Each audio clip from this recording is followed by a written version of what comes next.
Ituro at ipatupad mo ang mga bagay na ito. Huwag mong hayaang hamakin ka ni numan dahil sa iyong kabataan. Sa halip, maging halimbawa ka sa mga mananampalataya sa iyong pananalita, pag-uugali, pag-ibig, pananampalataya, at malinis na pamumuhay.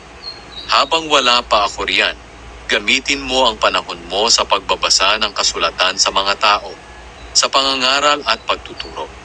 Huwag mong pababayaan ang kaloob sa iyo ng banal na Espiritu ayon sa inihayag ng mga namumuno sa iglesia nang ipatong nila ang kamay nila sa iyo.